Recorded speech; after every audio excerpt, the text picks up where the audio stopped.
Bienvenidos a la sección Desde el Campus. Vamos a conocer la opinión editorial de Pedro Salazar. Pedro, bienvenido. Gracias, Vamos Ciro. a ver una cápsula que presenta el tema de tu reflexión y volvemos a tu comentario. Desde el Campus.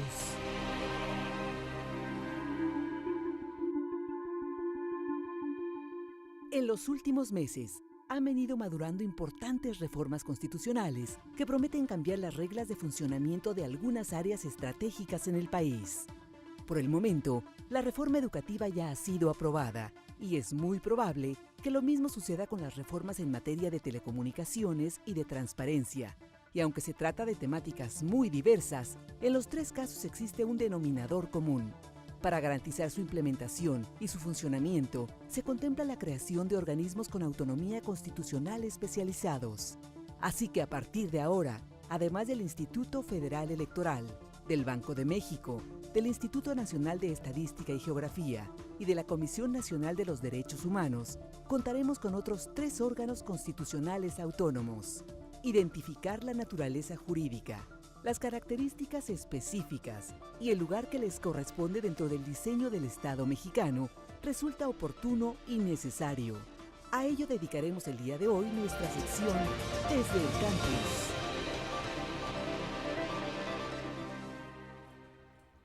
Pedro Salazar, pues las reformas constitucionales están llevando a aparejar la creación de estos órganos. ¿Cuál es tu evaluación? En realidad esta es una tendencia que comenzó desde 1992 con los órganos autónomos a los que ya se hizo referencia en la cápsula y que ahora en efecto en estas nuevas reformas, digamos, resurge, recobra fuerza. Vale la pena identificar qué son. Son órganos que tienen su creación directamente en la Constitución, esa es su primera característica. La autonomía se las otorga la Constitución y la Constitución también determina que mediante esta autonomía la materia que está a su cargo es una materia que no es disponible para el legislador ordinario. ¿Qué quiere decir?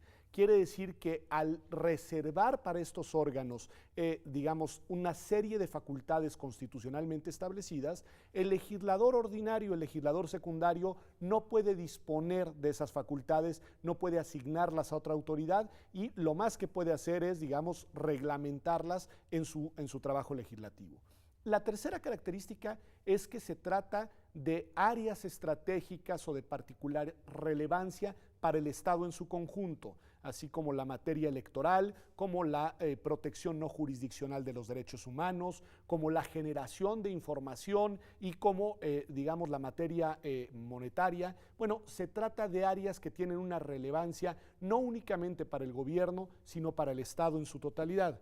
Y la otra particularidad es que si bien estos órganos, precisamente por ser constitucionalmente autónomos, no forman parte de la división tradicional de los poderes, es decir, no están adscritos ni al legislativo, ni al Poder Judicial, ni al Poder Ejecutivo, bueno, sus decisiones no son autárquicas, es decir, estos órganos tienen autonomía constitucional, pero bueno, sus decisiones pueden ser revisadas por vía jurisdiccional y tienen también la obligación de rendir informes y rendir cuentas normalmente ante el Poder Legislativo. Es decir, se trata de instancias que vienen a complementar a la Administración Pública Federal para desempeñar tareas estratégicas y que ahora, bueno, pues ya tenemos uno nuevo en materia de evaluación educativa, previsiblemente, posiblemente tendremos uno en materia de radiodifusión y telecomunicaciones, uno más en materia de competencia económica y el IFAI, que ya tiene una cierta autonomía constitucional, previsiblemente adquirirá autonomía plena. Ahora, hay un debate, incluso en estas horas, en la Cámara de Senadores, sobre la pertinencia de estar creando estos órganos autónomos y de restar facultades al gobierno, al Poder Ejecutivo en este conjunto de áreas relevantes. Yo diría, Ciro, que lo que nos tenemos que preguntar es si la materia que se les va a asignar es de tal relevancia que se justifica que el órgano de garantía de la misma sea un órgano con estas características. Creo que esa es la pregunta central, porque si miramos a los distintos órganos que ya existen, nos daremos cuenta que en realidad tienen funciones y facultades muy diferentes. Es decir, no es a través de las facultades que realizan como encontraremos la justificación de la creación, sino a través de la identificación de la naturaleza de la tarea que se les otorga. Y creo que en ese sentido, si pensamos, por ejemplo, en caso concreto en el que ya se le ha llamado el IFETEL, que se crearía, pues uno puede notar que la materia de las telecomunicaciones, de la radiodifusión, es una materia de una relevancia que trasciende específicamente a la acción de gobierno. Es decir, sí es una materia que tiene una relevancia para el Estado mexicano en su conjunto, para la sociedad en su conjunto, es una materia que involucra derechos fundamentales de nosotros, de todas las personas en el país, y en ese sentido me parece que la relevancia de la materia justifica la naturaleza del órgano. Pero diría algo más, Ciro. No se trata de instancias que no tengan vinculación con los demás poderes del Estado. En realidad, incluso en la reforma de telecomunicaciones, si uno mira el régimen transitorio, se siguen reservando una serie de tareas de ejecución, de implementación, de tareas estratégicas para que esta materia funcione al Poder Ejecutivo. Es decir, el gobierno no queda totalmente fuera porque no podría quedar totalmente fuera. Como tampoco lo hace en educación, obviamente. Y como no lo hace, pongamos un ejemplo con el resguardo de las boletas electorales en el caso del IFE. Es decir, en realidad se trata de instancias a las que se les reserva una parte muy importante, eso sin duda, de la labor, digamos, de protección y de implementación y de regulación y de vigilancia de estas materias, pero su trabajo es un trabajo que tiene que ver y que tiene que estar en sintonía y que requiere de la intervención también de otros órganos y de los poderes del Estado. La Comisión Nacional de Derechos Humanos, por ejemplo, realiza una labor no jurisdiccional de garantía de los derechos, pero esto no implica que el Poder Judicial no realice su labor de protección y de garantía de los derechos, digamos, constitucionalmente establecida.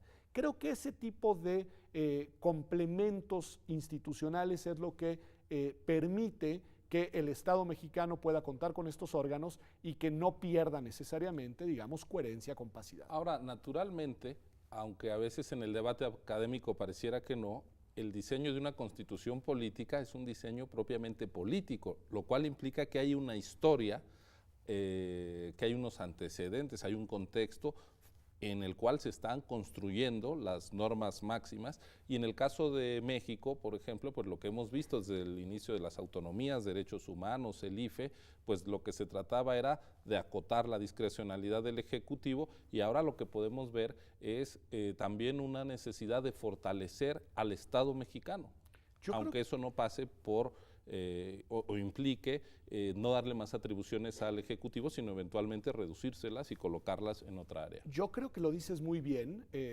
Raúl Trejo, que estará acá en unos minutos contigo, ha advertido que el gran cambio conceptual de esta reforma es precisamente subrayar el carácter de interés público que tiene en estas áreas que serán ahora, digamos, asignadas a estos órganos, y creo que por ahí es por donde se entiende también la decisión de crear estos órganos y de dotarlos de las facultades. Y de algo más, Ciro, que también ha sido criticado desde el punto de vista de la técnica constitucional, probablemente con razón, que es poner en la Constitución normas que probablemente deberían de estar en la legislación secundaria. Bueno, todas estas son decisiones que responden, como dices tú, a una lógica política, a una necesidad de coyuntura, pero que me parece que son estratégicas si miramos lo que se quiere regular y sobre todo si tomamos en cuenta la historia de dónde venimos en estos temas. Pedro, pues muchísimas gracias.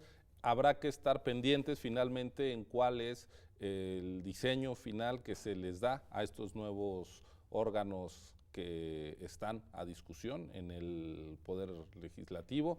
El caso más inmediato es, por supuesto, el de IFETEL y la Comisión de Competencia, pero también está en la lista el IFAI, en fin. Y después nada más, no hay que perder de vista, una vez que se creen, hay que estar muy atentos a su debida integración y después hay que mirar también la creación de las leyes secundarias y una vez que empiecen a operar, bueno, pues las tareas y las actividades regulatorias y de vigilancia y sancionatorias que tendrán a cabo estos órganos. Es decir, apenas estamos en la primera etapa de un proceso muy importante de construcción institucional al que le faltan todavía eslabones muy relevantes, digamos, ¿no? Pues muy bien, estamos en las definiciones, en el trazo grueso constitucional. Hay que seguir, como siempre, los detalles, que es donde pueden surgir muchos problemas. Pedro, Gracias como Al siempre contrario, por señor tu Lázaro. análisis, te esperamos aquí pronto en una más de tus colaboraciones. Continúe con nosotros, vamos ya a la sección En Contraste.